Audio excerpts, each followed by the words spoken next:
Bienvenidos a la Cámara de Comercio del Cusco. En esta oportunidad tenemos una invitada especial. Tenemos a María Cecilia Villegas. Ella es CEO de Capitalismo Consciente Perú y es abogada y analista político. Es especialista en políticas públicas y a quien le damos la cordial bienvenida. Bienvenida, María Cecilia. Muchísimas gracias, muy contenta de estar aquí. Bienvenida a Cusco. ¿Cómo te ha tratado el Cusco? Maravillosamente como siempre. Llegué ayer y feliz de pasear por las calles de Cusco, de comer riquísimo y de estar aquí en el ombligo del mundo, en la ciudad más linda del mundo. Muchas gracias y bienvenida nuevamente. María Cecilia, nosotros como cusqueños en nuestra región siempre tenemos algunas preguntas que debemos de abordar en un tema de involucramiento de todas las personas en la política. Tú que eres especialista en políticas públicas, ¿qué está pasando con la política en el Perú actualmente? ¿Podrías darnos un escenario? Sí, por supuesto. Creo que lo que estamos viviendo es una degradación de la política. Creo que los mejores ciudadanos, los mejores profesionales y las personas que tienen una visión de desarrollo del país han decidido mantenerse alejados de la política. Ha habido un divorcio de lo que es la ciudadanía y la política, lo que es una situación absolutamente equivocada, ¿no? Porque cuando la política necesita de ciudadanía, necesita de ciudadanos, no puede existir política si no hay ciudadanos actuando, ¿no? Y entonces lo que ha ocurrido es que cuando los ciudadanos han sentido que los políticos no les respondían, simplemente se han alejado, ¿no? Y esto ha hecho que le dejemos el espacio a los peores. Platón sostenía que cuando los ciudadanos no entramos a hacer política, no actuamos en política, lo que ocurre es eso, le dejas el espacio a los peores, aquellos que quieren entrar a lucrar, aquellos que quieren entrar a la política para enriquecerse y que no están dispuestos realmente a servir. ¿Y crees que en el Perú actualmente vive una decadencia moral en la política? Sin duda, no solo en la política, ¿no? Creo que si nosotros revisamos las cifras de corrupción en el país, la corrupción se ha convertido en un sistema en el que todos los peruanos operamos. Porque más allá de que caigamos en actos de corrupción o no, porque no todos los peruanos caemos en actos de corrupción, creo que sí es importante reconocer que todos conocemos la corrupción. Que todos sabemos de alguien que ha coimeado a un policía porque no tenía una revisión técnica, porque se pasó una luz roja o porque estaba manejando bebido, ¿no es cierto? Y eso es corrupción. Todos conocemos a alguien que tuvo que pagarle un tramitador en una municipalidad para avanzar con una licencia para construir su casa o para un permiso para operar una oficina, un local comercial. Entonces todos sabemos de alguien que cae en actos de corrupción que conocemos, alguien cercano a nosotros, más allá de los grandes escándalos de corrupción, de las grandes empresas constructoras como Odebrecht, OAS, Graña Montero, ¿no? Entonces, el Perú ha venido escuchando sobre estos grandes casos de corrupción y lo que ha sucedido es que el ciudadano cada vez se ha ido infiltrando en este sistema, ¿no? Entonces, al final... ¿Sin querer o queriendo? Sin querer o queriendo. Y al final operamos en este sistema y son muy pocos los que levantan la voz. Porque si nos ponemos a pensar cuántas personas realmente denuncian a ese policía que te está pidiendo una coima, cuántas personas denuncian a ese profesor que para pasar de año tu hijo te pide 30 soles, 50 soles, ¿no? Son muy pocos los que lo hacen. ¿Por qué? Porque la realidad es que tampoco confían en el sistema de justicia. Por supuesto. ¿No? Creen que no va a suceder nada. Entonces, el denunciar la corrupción se convierte en una pérdida de tiempo, pero no solo eso, sino que además puede generar un impacto negativo en el permiso que estoy tratando de obtener. Pueden haber represalias de la persona a la que yo estoy denunciando. Entonces, si te das cuenta, hay corrupción, hay malos actores que han tomado el poder, posiciones claves en los gobiernos, ¿no? Y luego tienes una apatía ciudadana. El ciudadano que cree que nadie le va a hacer caso y que no tiene una opción, que simplemente tiene que sobrevivir en este sistema. Hace poco hablábamos con unos amigos y indicábamos que es ahora hasta parece una tradición la corrupción y que desde niño hemos visto tanto que en realidad se está culturizando. Por ejemplo, hay algunos comentarios en donde dicen, bueno, el alcalde que robe, no importa, pero que haga obras. Entonces vemos ya un estímulo a una costumbre, a una cultura que estamos naciendo, que estamos creándolo a través del tiempo y nadie hace nada. Entonces, ¿cuál crees que podría ser el futuro del Perú si es que continuamos con estas tradiciones incorrectas? Mira, yo justo estaba escuchando una conferencia esta semana de Daron Acemoglu, quien acaba de ganar el Premio Nobel de Economía. Una de las cosas que él decía es que en sociedades donde la corrupción es tan grande, hay un absoluto desencanto con la democracia, ¿no? Y entonces, ¿por qué? Porque simplemente el ciudadano no confía en la democracia, porque la corrupción es tan grande que el sistema no funciona. Y entonces la democracia es insostenible y eso es sumamente peligroso, porque de pronto pasamos a convertirnos en un país que está demandando líderes autoritarios. Hemos escuchado varias veces de ciudadanos que quieren un Bukele, ¿no? O que quieren alguien como Chávez. De hecho, hay políticos en el Perú que son cercanos a quien fue Chávez o hoy a quien es Maduro, ¿no es cierto?, en Venezuela. Y entonces que capturan el Estado y limitan las libertades de los ciudadanos. Y estamos dispuestos a renunciar a nuestras libertades a cambio de seguridad, a cambio de un país que funcione. Y eso tiene su origen en un Estado que no funciona y en una grandísima corrupción.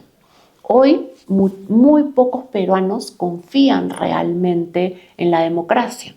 Solo el 8% de peruanos cree que la democracia funciona en el Perú. Entonces, ¿cómo podríamos defender la democracia frente a un líder autoritario o una dictadura?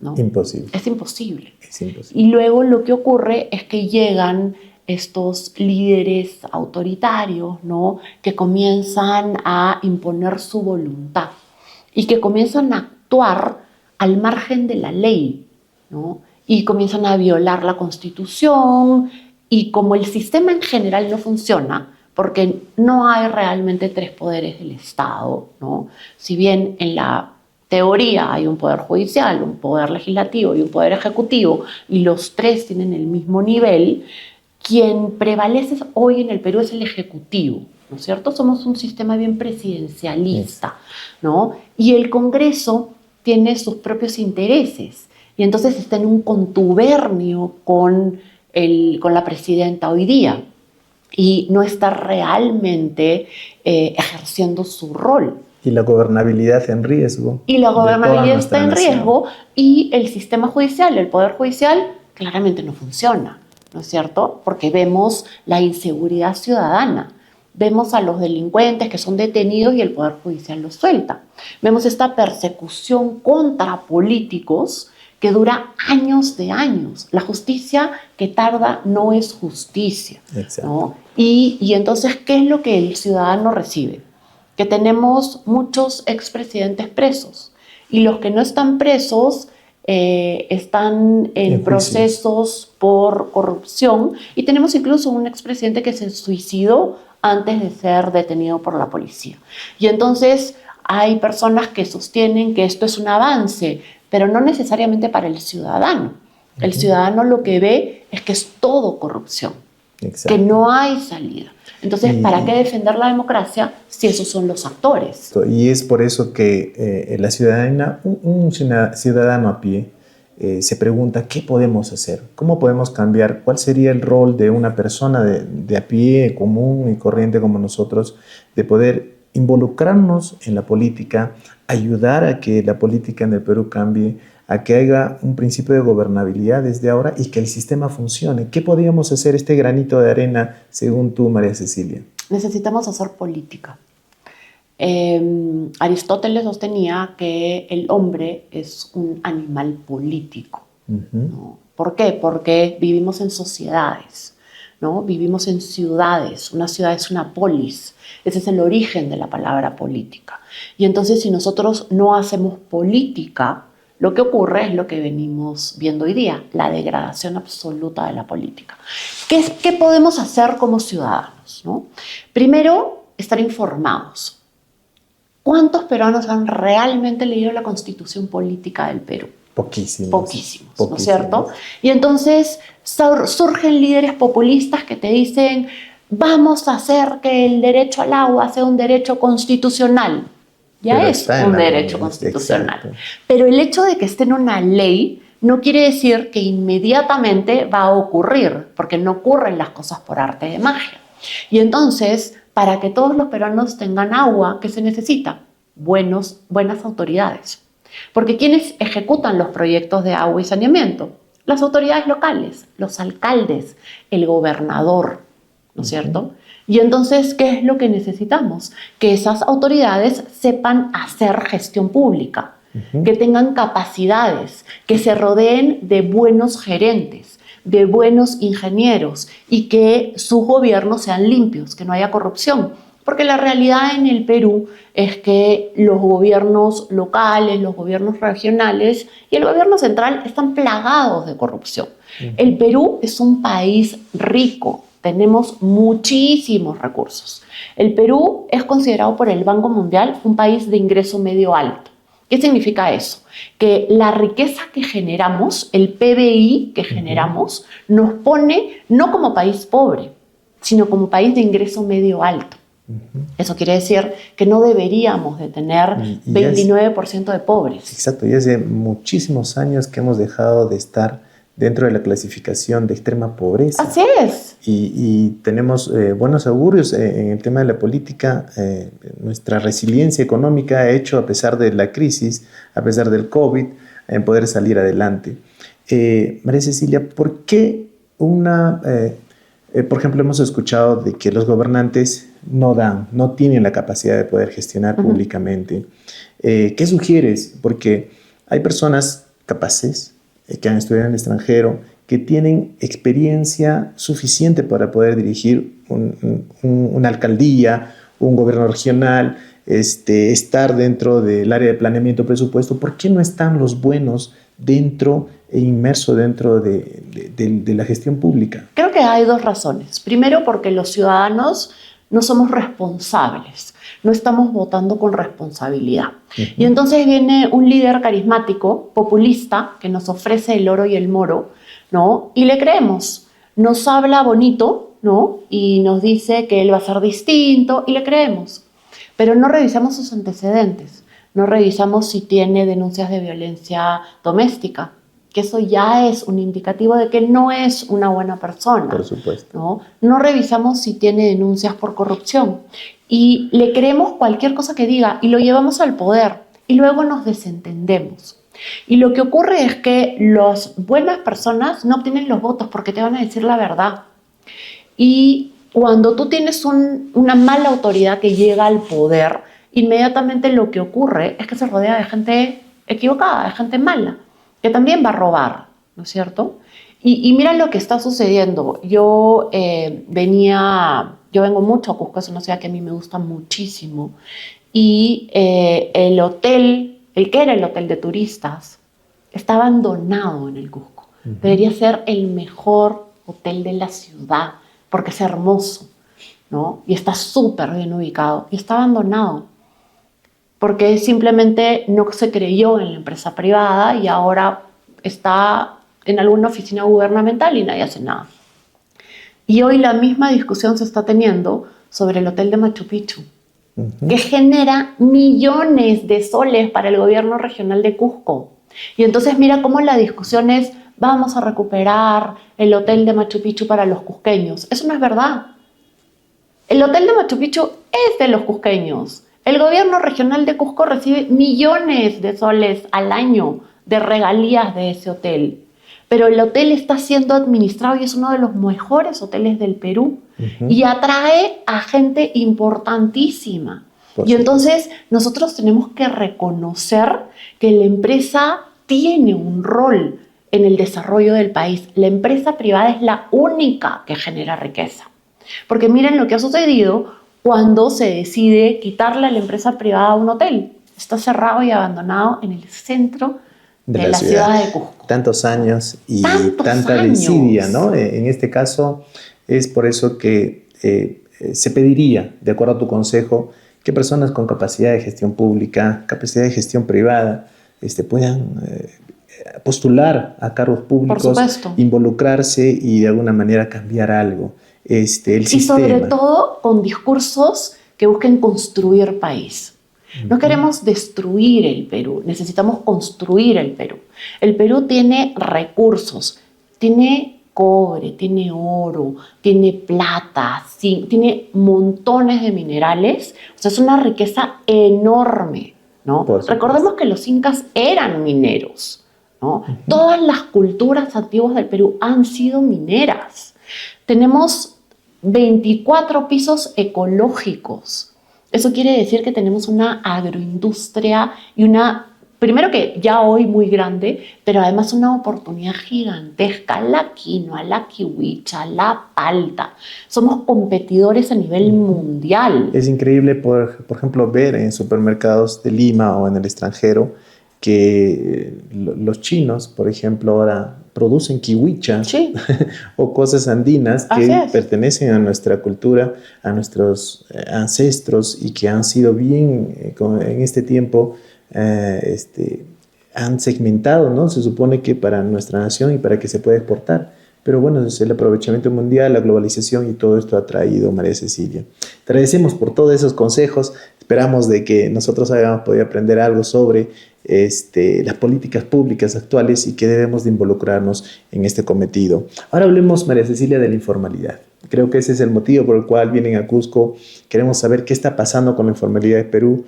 Ayer me enteré tristemente que seguimos en un alto índice de informalidad en el Perú. El 73% de la población económicamente activa es informal. Cuéntanos qué data ha sacado Perú Consciente. Sí, mira, nosotros, es la data oficial, ¿no? 73% de los peruanos se desarrolla en la informalidad. Y esto es un número altísimo, porque ningún país ha logrado desarrollarse con una incidencia de informalidad tan alta. Porque la informalidad implica muchas cosas. Primero, que largas horas de trabajo, sin seguridad social, sin seguro médico, sin vacaciones, en condiciones precarias. Hemos visto más de una vez accidentes que han ocurrido en el sector informal, personas que han muerto carbonizadas porque las dejaron encerradas en containers, accidentes que ocurren porque no hay la debida seguridad. Y además la informalidad te mantiene en el enanismo empresarial, no permite que tu empresa crezca, ¿no? Y eso es bien importante porque quienes entran a trabajar en la informalidad no han desarrollado todas sus capacidades. No, por eso es que las empresas informales no tienen el nivel de productividad que tiene una empresa formal. ¿Por qué? Porque las empresas formales tienen acceso al crédito, a mejores tasas de interés, tienen acceso a programas de capacitación. Las empresas formales se ocupan de capacitar a su personal. Y esto es sumamente importante porque a mayor capacitación, mayor productividad. Las empresas formales, además, tienen acceso a la última tecnología. ¿Por qué? Porque pueden financiarla, porque tienen acceso al crédito, ¿no? Mientras que los informales no tienen acceso a nada de esto. Pero además se genera una barrera gigantesca porque si bien los informales generan riqueza, y eso es bien importante, porque las empresas informales, de hecho, el 99% de empresas en el Perú son micro y pequeñas empresas. ¿No? Entonces, la gran mayoría de empresas en el Perú son micro y pequeñas. De todas las microempresas, el 85% son informales. Es una cantidad enorme, ¿no? María Cecilia, si hablamos así, también hablando de la ciudadanía en general, muchas veces desde la Cámara de Comercio del Cusco y otras instituciones públicas se sigue trabajando en el tema de la formalidad. Ha bajado cierta tasa mínima a través de los años, pero sabemos que es un problema. Pero te quiero comentar, hay muchas personas, amigos, compañeros, etcétera, etcétera, en donde les decimos, ¿por qué no te formalizas? Por ejemplo, un restaurante común que abre la señora en la esquina y le decimos, pues empieza a darnos una boleta, una factura, formalízate. Y nos dice, ¿para qué? Me voy a formalizar y va a empezar a venir el Ministerio de Trabajo, SUNAFIL, va a venir la municipalidad a través de INDECI para el tema de poder saber los riesgos que existen aquí. Entonces todo eso es una inversión y encima de eso tengo que poner a mi personal en planilla con todas las remuneraciones que corresponden a ley. Entonces la pregunta es, yo como empresario, ¿qué me beneficia hacer todo eso para otros? Y si al final voy a estar primero perseguido por el Estado en poder alinearme a las políticas y segundo, el poder dar beneficio a mis trabajadores. Entonces al peruano de a pie aparentemente no genera para él un desarrollo el poder ser formal. ¿Qué le podrías aconsejar en ese pensamiento que la mayoría de los peruanos lo tenemos hoy en día? Claro, mira, eso es una idea equivocada, porque en realidad hay varios impactos positivos de la formalidad. Primero, el acceso al crédito. Ese creo que es el más importante, ¿no? Para el desarrollo. Para el desarrollo, porque toda empresa necesita invertir para crecer. Si tú no tienes acceso al crédito, vas a tener que invertir con tus ahorros, que van a ser mucho menores. Entonces, tu empresa no va a poder crecer realmente. Segundo, no vas a poder atraer a los mejores profesionales. A los mejores profesionales se los lleva el sector privado formal, porque tiene mejores condiciones, ¿no? No vas a poder capacitar a tu personal ni capacitarte tú, ¿no? Pero además tampoco vas a poder convertirte en proveedor de grandes o medianas empresas, porque las grandes y medianas empresas no contratan empresas informales, ¿no? Y otra vez ese es un limitante para crecer. No vas a tener acceso a los beneficios del Estado, ¿no? ¿Cómo vas a lograr, por ejemplo, hacer valer un contrato si en la informalidad no se celebran contratos? Todo es de palabra. Si alguien me estafa, yo no puedo ir al Poder Judicial a demandar acceso a la justicia, ¿no es cierto? Pero además, porque en la informalidad los costos de operar son muchísimo más altos. Y lo que pasa es que los informales no los han medido, porque en la informalidad la corrupción es vista como un mecanismo válido para operar. ¿Qué significa eso? Que cuando llega el supervisor municipal le pagas una coima. Eso es un costo que está saliendo de la compañía, ¿no es cierto? De la empresa, de la bodega, del restaurante, de la peluquería, de lo que tú tengas, ¿no?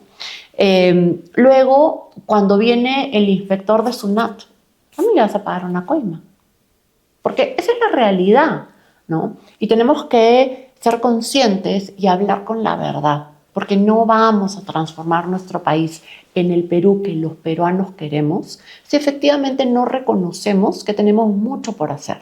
Y esto también es importante decirlo, hay una barrera enorme que surge por los gobiernos locales. Porque los gobiernos locales, las municipalidades, nos imponen una regulación que no tiene ningún sentido, ¿no? El tipo de piso para tu local comercial, ¿no? Que no puede ser loseta, tiene que ser madera. Que el mueble tiene que ser... Te ponen una regulación que es absolutamente innecesaria y que te encarece hacer empresa. Y eso te limita el acceso a la formalidad. La cantidad de tasas que los gobiernos locales, que las municipalidades inventan de licencias, de inspecciones, son un costo para el empresario, para el formal y para el informal. La diferencia es que el formal es más grande, porque al ser más grande es más productivo, gana más dinero, genera más puestos de trabajo, con mejores profesionales y con mejores sueldos, mientras que el informal no tiene esa posibilidad. Y entonces se aleja y opera en la extralegalidad, por fuera de la ley. Hablábamos un ejemplo común, que es el tema de, por ejemplo, la señora que tiene su tiendita en la esquina, si no se formaliza, nunca va a crecer y va a seguir en ese entorno y ese círculo que, bueno, lo va a limitar sin acceso al crédito, sin capital que pueden insertarse en su patrimonio, en el tema del acceso a los beneficios fiscales del Estado a través del crédito fiscal y otras fuentes.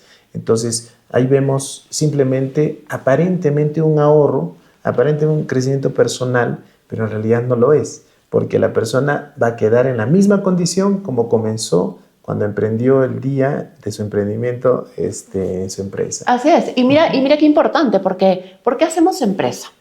Hacemos empresa cuando identificamos que en el mercado, en una ciudad, en un pueblo, hay una necesidad para un bien o para un servicio determinado. Y yo decido crear la empresa y brindar esos bienes. Pero cuando yo hago empresa, genero riqueza.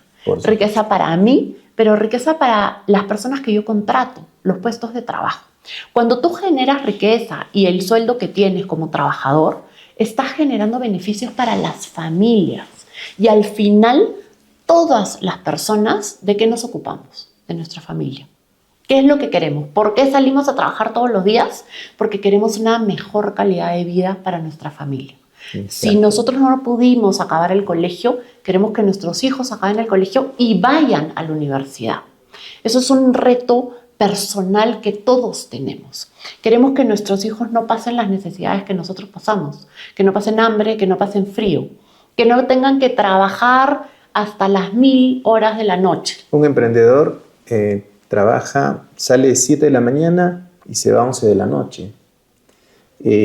No tiene horas extras, se autodenomina un autoempleado, pero se sacrifica más, en lo cual podría pertenecer a una empresa formal y podría trabajar las 8 horas.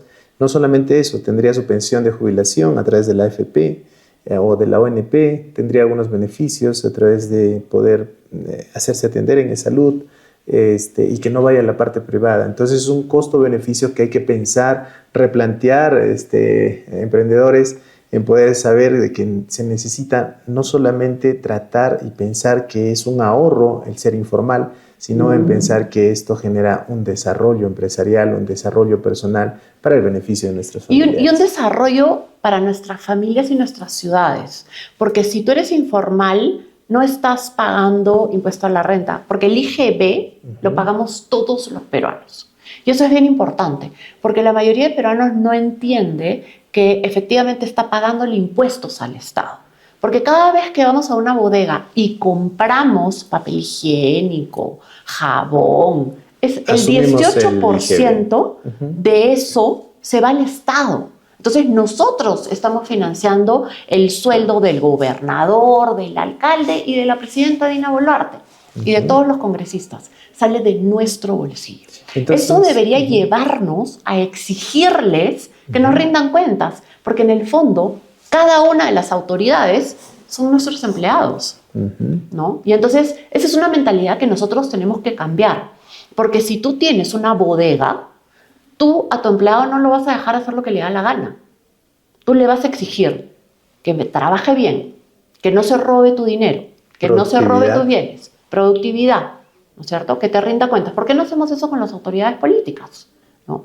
Pero además hay un tema que quiero que me gustaría señalar. Creo que todos conocemos a la familia Wong, ¿no es cierto? La familia Wong comenzó teniendo una bodega en una calle en la ciudad de Lima. También conocemos a los Añaños, que comenzaron en un almacén. Que comenzaron en un almacén en Ayacucho. Exacto. ¿No? Y entonces son personas que probablemente comenzaron siendo informales, con algo muy pequeñito, y luego se formalizaron y fueron creciendo. Y fueron creciendo por su esfuerzo. Ellos son emprendedores. Los Wong y los Añaños son emprendedores. Entonces, lo que los emprendedores en el Perú tendrían que ver es que el emprendedor se puede convertir en un empresario. En un empresario muy rico. Porque digamos que hoy los Wong son de los empresarios más ricos del Perú, igual que los Añaños. Sí. Entonces, ese debería ser nuestra meta. Nuestro enfoque. Nuestro enfoque, ser un empresario tan exitoso. Exacto. Que ha construido y que le ha dejado al país. Porque además, cuando tú pagas impuestos, eres formal, ese dinero se va ¿a qué? A que los cusqueños tengan agua y saneamiento. Porque ¿cómo se construyen las redes de agua y saneamiento? Con los impuestos que pagamos los empresarios. Y habría una mayor recaudación y una mejor distribución de nuestros recursos. Y mejor personal. Así es. Y mejor personal en los gobiernos locales. Porque también cuando comienzas a profesionalizar, comienzas a traer mejor gente. Te escuché en un foro decir, que eso lo anoté incluso, que el 72% de los peruanos quieren que fracasen los ricos y los poderosos y los grandes empresarios en el Perú. ¿Por qué crees que sucede, para terminar, Ana Cecilia? Creo que lo que sucede es que la mayoría de peruanos no han sentido los beneficios o no han interiorizado los beneficios del modelo económico. Creo que hay un resentimiento muy grande hacia aquellos que son exitosos, pero mira la historia de los Añaños y los Wong. Comenzaron en los 70s y los 80s como cualquier emprendedor y se esforzaron y trabajaron con sus familias. Los hijos trabajaban, ¿no? Exacto. Y entonces lograron ser exitosos. Es lo mismo que ocurre con las grandes familias que han logrado y que además lo hacen con su dinero, invirtiendo su dinero y esforzándose como cualquier emprendedor, ¿no? Exacto. Pero hay un resentimiento porque la democracia no funciona y esa es la verdad. Porque siendo un país de ingreso medio alto, no deberíamos tener 29% de pobres. Porque ningún peruano debería no tener acceso a agua y saneamiento. Exacto. Todos los peruanos tienen que tener acceso a agua y saneamiento. Tienen que tener acceso a una educación de calidad. Hemos abandonado la educación. Hoy en los colegios no se enseña cultura, no se enseña civismo. Y no tenemos tampoco acceso a salud de calidad. No puede ser que el 98% de los establecimientos de salud pública en el Perú tenga una capacidad instalada inadecuada. Solo 1 de cada 2 postas médicas tiene un médico. Y eso quiere decir que el Estado nos ha abandonado.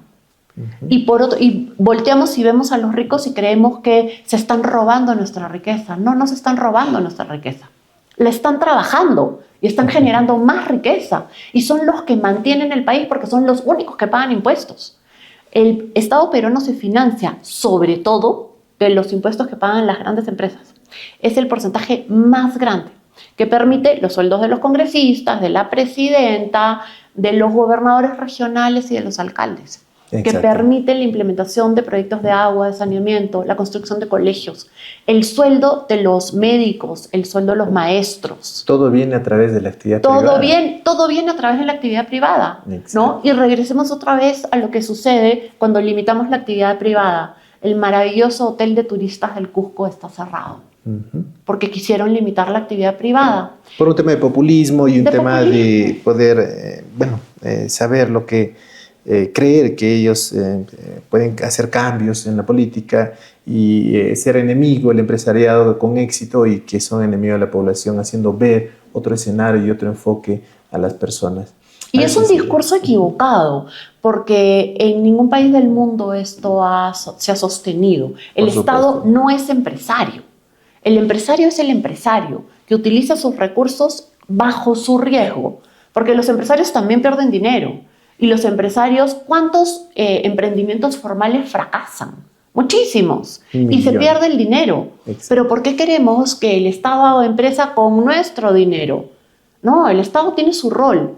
Tiene que brindar educación, salud de calidad. Tiene que ocuparse de la infraestructura. El rol del Estado es gastar de manera justa, equitativa e inteligente a través de la gestión pública, a través de los gobiernos regionales, locales, y de alguna manera esta distribución pueda ser equitativa y se elimine todos los sesgos de pobreza en el Perú. Y mejorar la calidad de vida de los peruanos y brindarnos... ¿Qué es lo que todos queremos? Así es. Queremos un Perú para todos los peruanos, pero un Perú rico, donde todos los peruanos tengamos nuestras necesidades satisfechas, exacto, donde tengamos nuestras familias felices, educadas, que puedan tomar vacaciones, que puedan viajar, los que viven en Piura venir a conocer al Cusco, los que viven en el Cusco irse a conocer a Lima, que tengamos bienestar social y bienestar y paz. No queremos conflictos sociales. María Cecilia, te agradecemos la visita a la Cámara de Comercio del Cusco. Esperamos de que todo lo que hayamos hablado pueda servir a nuestro público objetivo y les agradecemos por estar esta mañana con nosotros.